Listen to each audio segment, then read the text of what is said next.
6 wives, thousands of lovers, and a kingdom that still has not recovered. This is the story of a king whose appetite was bigger than his throne, a man who could have any woman he wanted, and wanted almost all of them. Let us go back to Tudor England, back to the reign of Henry VIII, back to the bedroom of the most sexual king in history. Chapter 1. The most virile prince in Europe. Henry Tudor was not born to be king. He was the second son, destined for the church. But when his older brother Arthur died at 15, the crown fell to Henry instead, and the teenage prince who inherited England was possibly the most physically impressive man the country had ever seen. He stood over 6 feet tall in an age when most men barely reached 5.5. His shoulders were broad from daily archery. His legs were thick and powerful from riding and jousting. He had a head of auburn hair, a neatly trimmed red beard, and skin so flawless that ambassadors wrote home about it. He was built like a god, and he knew it. The women of the English court noticed immediately. Henry was surrounded by the most beautiful women in the kingdom, all competing for his attention. He did not resist the temptation. He embraced it. By the time he was 18, he had already taken his first mistress. By the time he was 20, he had a reputation that stretched across Europe. The Venetian ambassador wrote that the king could have any woman he wanted, and he wanted most of them. His first serious mistress was Elizabeth Blount, known as Bessie. She was young, maybe 15 or 16, with blonde hair and a figure that stopped conversations. Henry noticed her at a court function and summoned her to his chambers that same night. Their affair lasted for years. When Bessie became pregnant, Henry did not hide her. He acknowledged the child, a boy named Henry Fitzroy. He gave the baby a dukedom, castles, and a place in the line of succession. It was unprecedented. It told every woman at court that sleeping with the king was the fastest way to power. Catherine of Aragon watched this from her chambers. She was Henry's wife, a Spanish princess who had been married to him for over a decade. She had been pregnant 6 times. 5 of those pregnancies ended in miscarriage, stillbirth, or infant death. Her only surviving child was a daughter named Mary. Catherine prayed every night for a son. But Henry was not praying. He was in another woman's bed. Catherine was still a beautiful woman. She had auburn hair and intelligent eyes and a dignity that commanded respect. She ran the country well when Henry was away. She was loyal, capable, and devoted. But none of that mattered. What mattered was the one thing she could no longer give him. And Henry was not a man who waited patiently for what he wanted. Chapter 2. The Queen in the next bedroom. Catherine of Aragon was a good queen. She was also a good wife. She managed the household, advised the king, and carried herself with the grace that was expected of a Spanish princess. She had been raised to be a queen, and she was excellent at it. But none of her skills mattered in the bedroom. After 6 pregnancies and 5 lost children, Catherine's body was tired.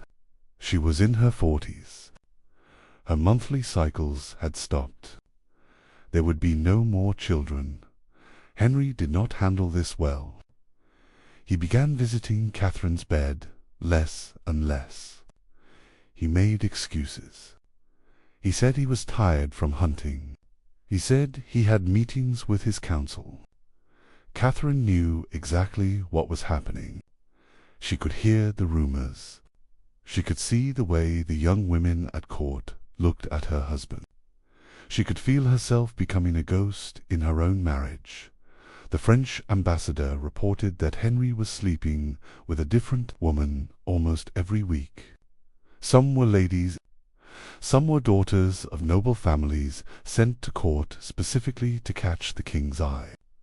Some were married women whose husbands looked the other way because royal favor was worth more than their pride. Henry took them all. He did not care about their status or their reputation.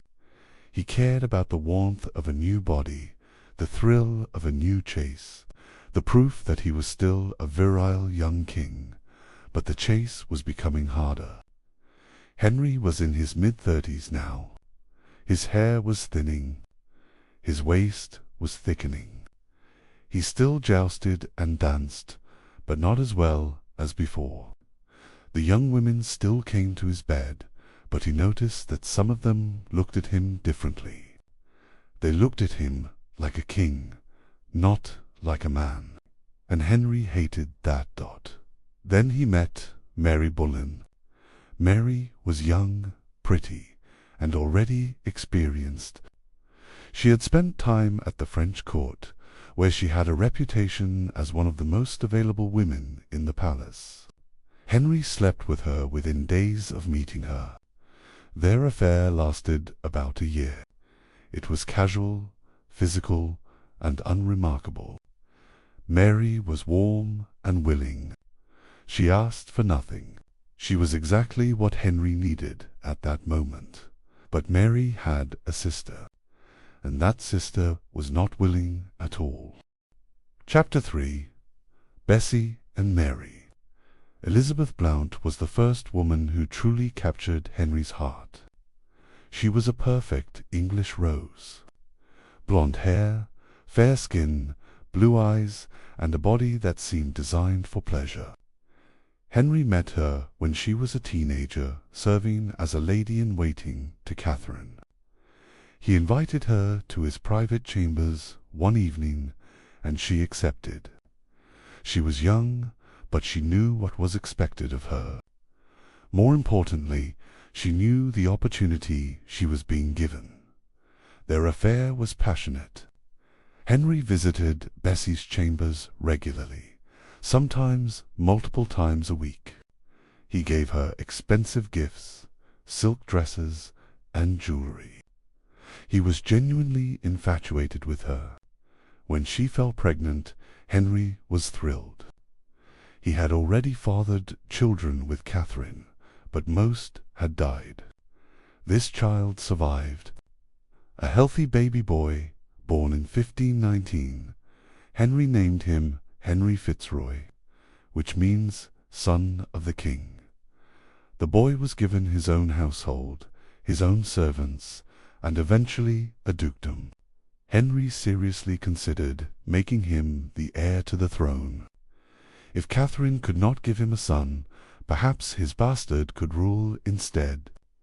This terrified the nobility. It also broke Catherine's heart. She had given Henry everything she had, and he was already planning to replace her child with another woman's son.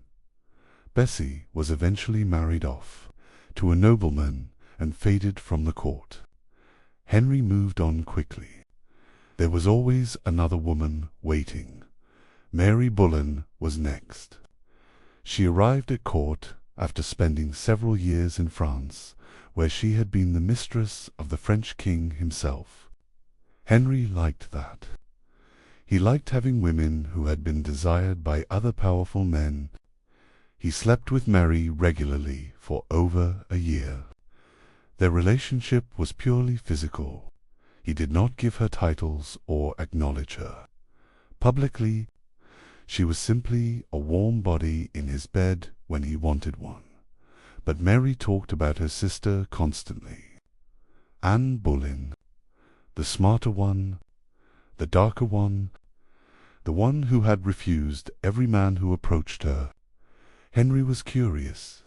He asked to meet her, and when he did, he walked into a trap he would not escape for 7 years. Chapter 4. The 7-Year Chase. Anne Boleyn arrived at the English court after spending years in France. She had been educated at the most sophisticated court in Europe.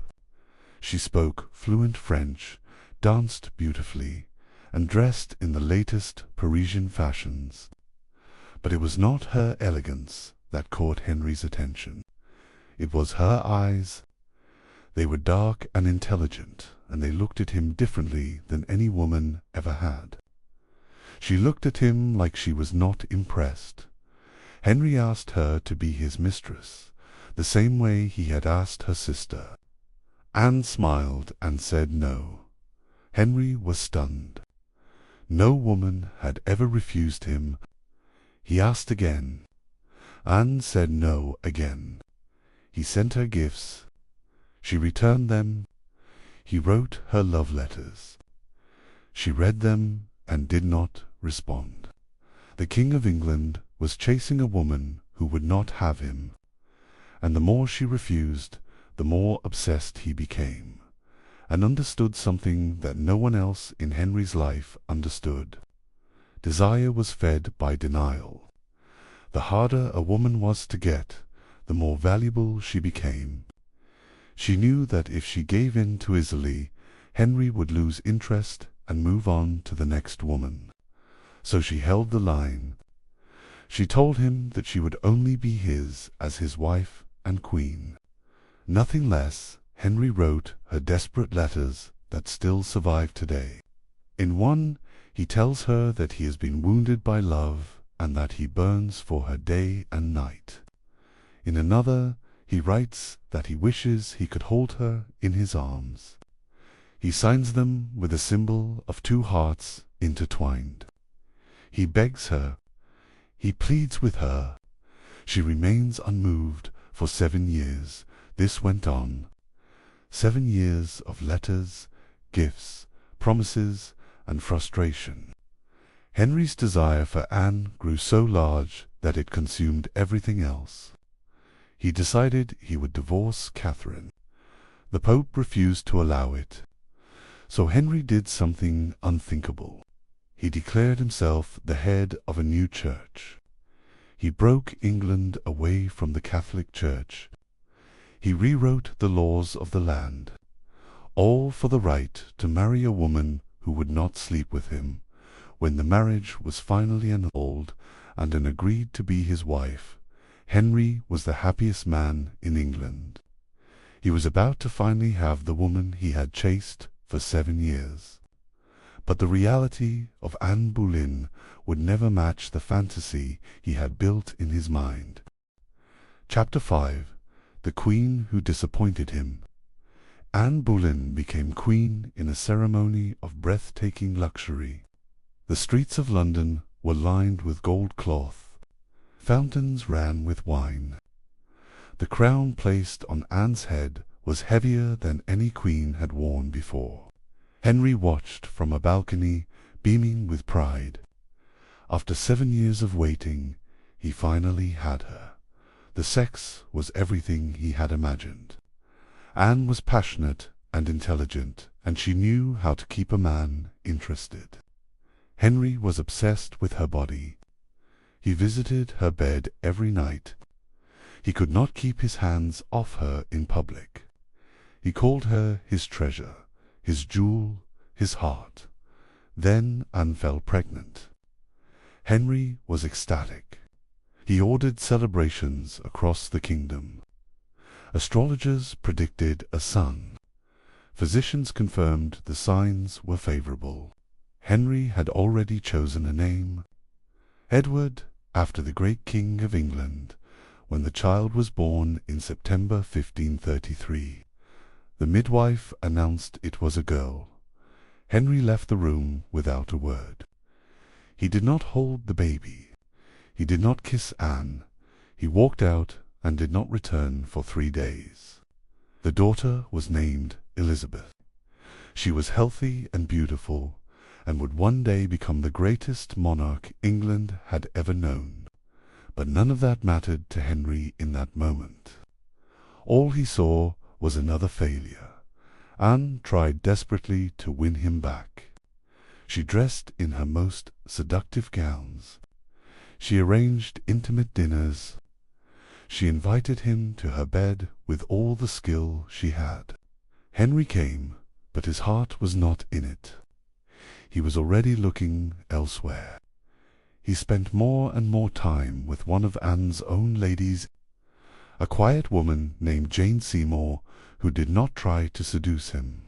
She just listened, and Anne fell pregnant again.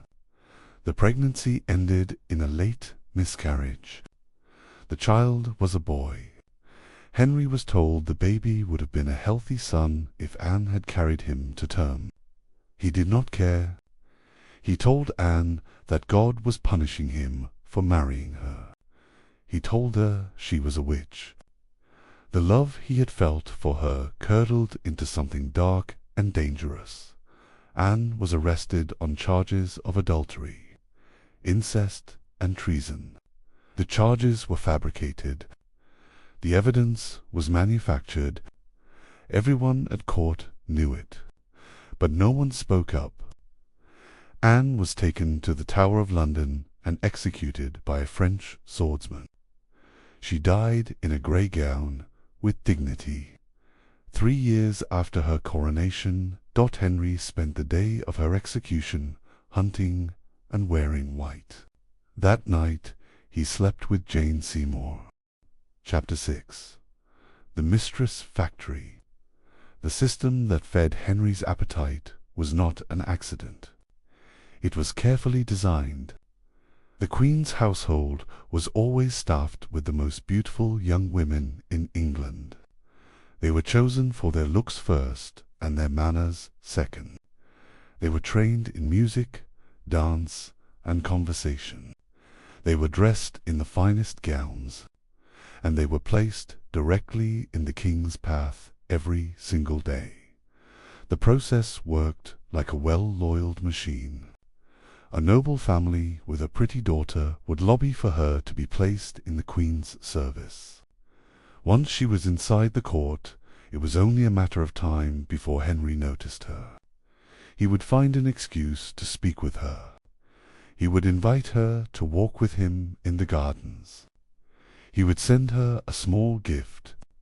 If she accepted, the relationship would begin. The women who caught Henry's eye were given everything: jewelry, lands, titles for their families.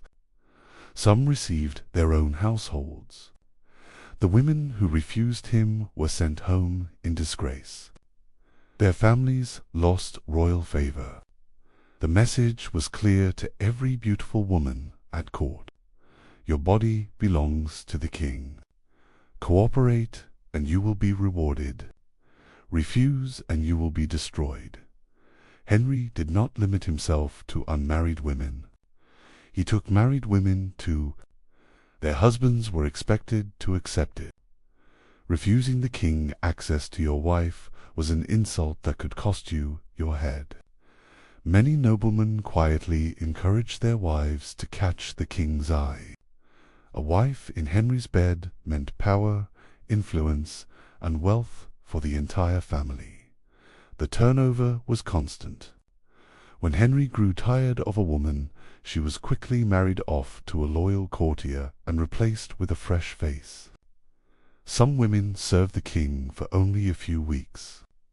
Others lasted for months. None lasted beyond the point where Henry's eyes wandered to the next arrival.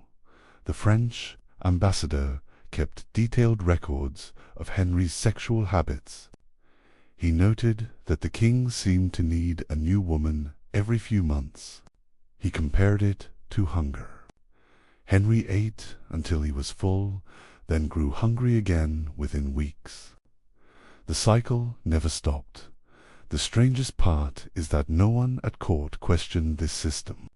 It was simply how things worked. The king had needs. The women were there to meet them, and the court turned a blind eye, because looking too closely at what happened in the king's bedchamber was a good way to lose your own head. Chapter 7. The one who gave him a son. Jane Seymour could not have been more different from Anne Boleyn. She was pale, quiet, and plain. She did not wear revealing gowns or flirt with the courtiers. She spent most of her time in prayer. She spoke so softly that people had to lean in to hear her.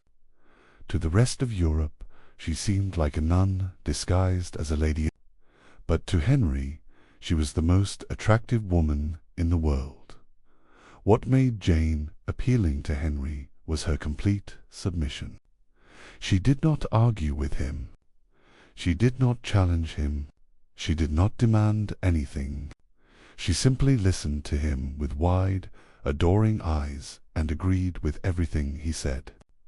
After 7 years of Anne Boleyn's sharp tongue and independent spirit, Jane was a relief.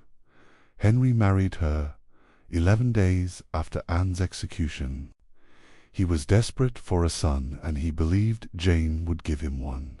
She was from a fertile family with many healthy children. She came from good English stock, and she did not have the curse of Anne Boleyn hanging over her. The king and his new queen shared a bed regularly.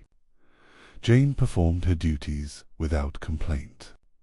She lay still and quiet and let Henry do what he needed to do. She never refused him. She never asked for anything in return. She simply accepted his weight, his breath, his need, and hoped that God would bless her with a child. God did bless her. Jane became pregnant within months. The pregnancy was difficult. Jane was small and the baby was large. She spent most of her pregnancy confined to her chambers, sick and exhausted. Henry visited her every day. He was gentle with her for once in his life. He held her hand and told her she would be fine. The birth took 3 days. Jane screamed for hours. The midwives were terrified. Henry paced outside the room, praying. Finally, on October 12, 1537, a boy was born. Edward, a living, healthy son. Henry wept with joy. He held the baby in his arms and thanked God. He had finally done it. He was a real man. 12 days later, Jane died. The birth had torn something inside her. An infection spread through her body. She developed a fever that would not break. Henry sat by her bed as she faded. He held her hand and called her his only true wife. When she died, he locked himself in his chambers and refused to see anyone. But grief did not stop his appetite. Within a year, he was looking for wife number 4. Chapter 8. The Wedding Night Disaster. The search for wife number 4 was a comedy of errors. Henry sent ambassadors across Europe to find him a bride. He demanded portraits of every eligible princess. He inspected their lineage, their education, their reputation, their chest measurement. He was looking for a woman who could match the image he had built in his mind. Christina of Denmark was the first candidate. She was 16, beautiful, and a widow. Henry sent his painter, Hans Holbein, to capture her likeness. Holbein's portrait was stunning. Christina looked like an angel. But when Henry's ambassador approached her about marriage, she reportedly said that if she had 2 heads, one would gladly be at the king's disposal. The message was clear. Every woman in Europe knew what happened to Henry's wives. No one wanted to be next. Henry settled on Anne of Cleves. She was the sister of a powerful German duke. The alliance would help England against France. Holbein was sent again. His portrait showed a woman with delicate features, fair skin, and a gentle smile. Henry approved the match. The wedding was arranged. Anne travelled to England. In the winter of 1539, Henry was so eager to meet her that he rode out to greet her in disguise. It was supposed to be romantic. He wanted to surprise her and see her honest reaction. When he arrived at her lodgings, he found a woman who looked nothing like the painting. She was tall and broad-shouldered. Her face was marked by smallpox scars. She spoke no English and seemed awkward and uncomfortable. Henry's heart sank. He left without revealing his identity. Later that evening, he told his council the truth. He found an unattractive. He said her breasts were sagging. He said she smelled bad. He said she reminded him of a horse. The council was horrified, but the wedding went ahead anyway. England needed the German alliance. The wedding night was a disaster. Henry entered Anne's bedchamber with a heavy heart. He performed his duty as best he could, but his body refused to cooperate. For the first time in his life, Henry Tudor could not get an erection. He blamed Anne entirely. He told his doctors that she was so unattractive that she had made him impotent. He complained about her body to anyone who would listen. The marriage was annulled after 6 months. Anne left quietly with a generous settlement and never complained. She was one of the few women who escaped Henry Tudor unscathed. Chapter 9. The Child Bride. Catherine Howard was the cousin of Anne Boleyn. She was small, lively, and breathtakingly young. When Henry met her, she was probably 15 years old. He was 40. He had a waistline of over 50 inches. He could barely walk without assistance. His leg also stank so badly that courtiers gagged. When they entered his room, none of this stopped him from wanting her. Henry was infatuated from the moment he saw Catherine. She was petite and energetic. She laughed easily. She loved music and dancing. She made him feel young again, and he desperately needed to feel young. He called her his rose without a thorn. He showered her with jewels and land and attention. He could not keep his hands off her in public. Catherine was not in love with Henry. She was terrified of him. She had grown up in a chaotic household where young girls were passed between powerful men. By the time she arrived at court, she had already been in relationships with her music teacher and a young courtier. She knew what men wanted from her. She just never imagined it would be a king.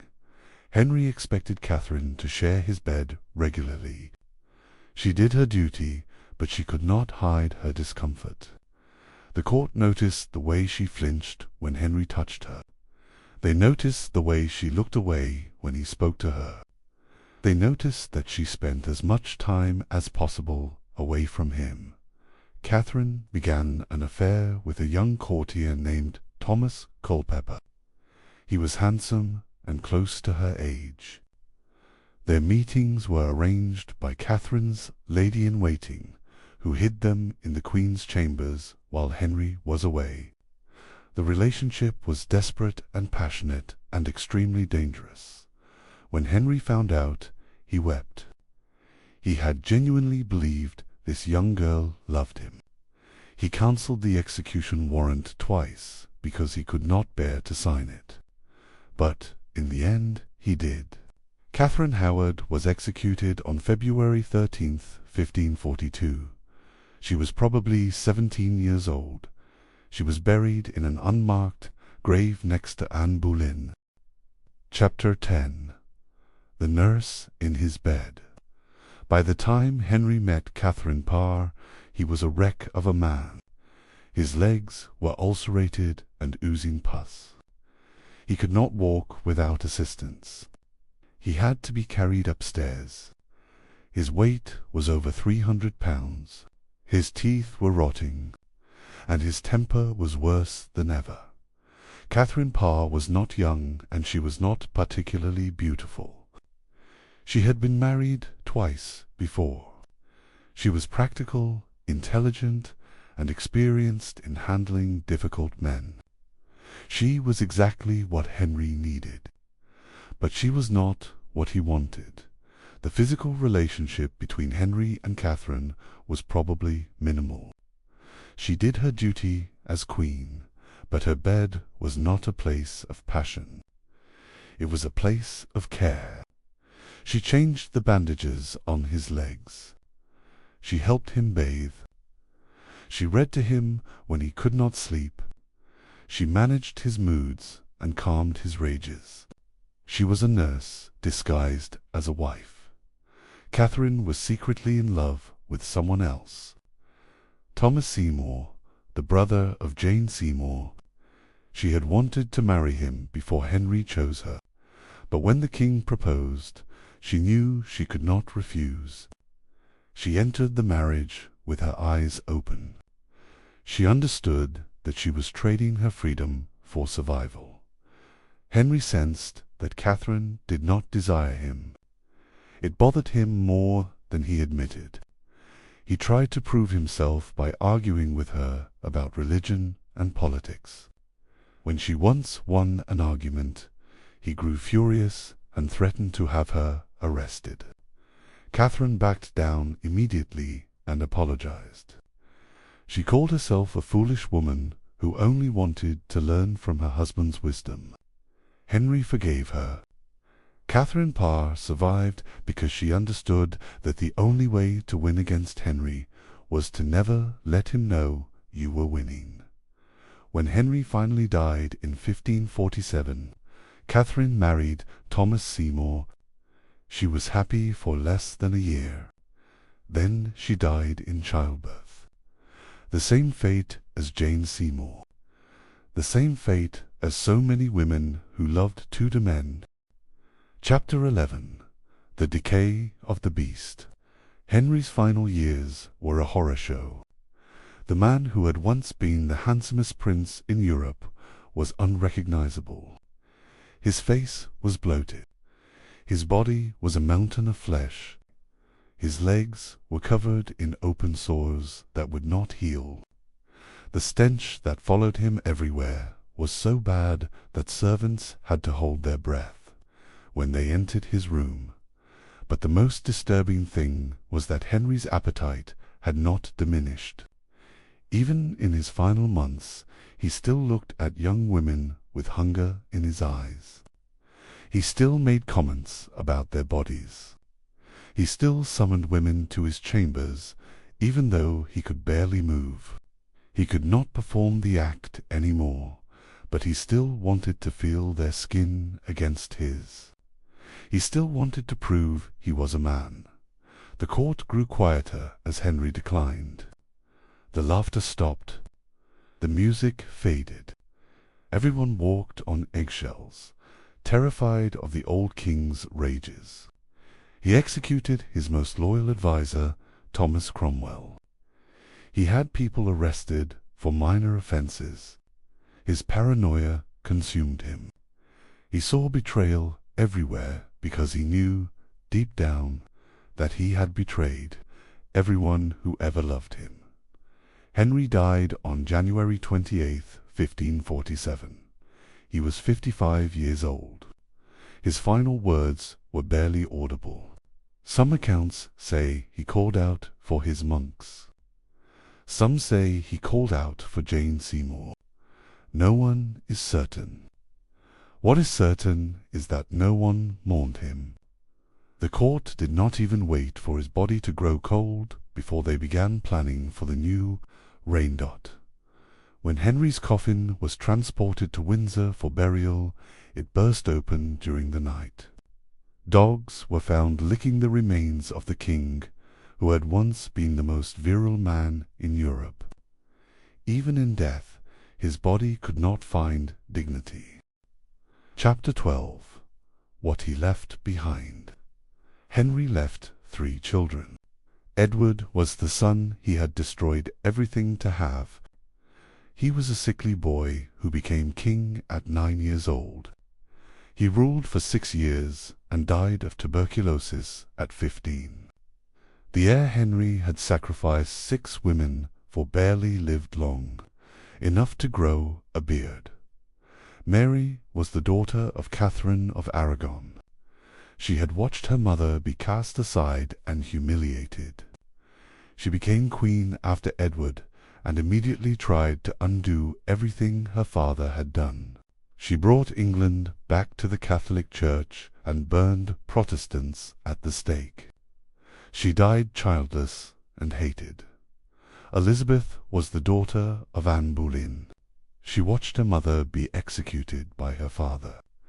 She was declared illegitimate and shuffled between households. She was imprisoned, interrogated, and threatened. And when she finally became queen, she made a decision that would define her entire reign. She would never marry. Elizabeth understood something that her father never could. Marriage meant giving power to a man. She had seen what men did with power over women. She watched her mother die because of her father's obsession. She watched Catherine Howard die. She watched Jane Seymour die. She refused to become another Tudor wife. Elizabeth ruled for 45 years. She defeated the Spanish Armada. She sponsored Shakespeare. She built England into a global power. And she did it all without a husband, without a son, and without a man telling her what to do. The final irony is this. Henry spent his entire life obsessed with proving his virility through sons. He destroyed 6 women, broke a church, and rewrote a nation's laws, all for the chance to have a male heir. And in the end, the greatest ruler of his dynasty was the daughter he dismissed as worthless the moment she was born. A woman who proved that the size of your legacy has nothing to do with the size of your appetite.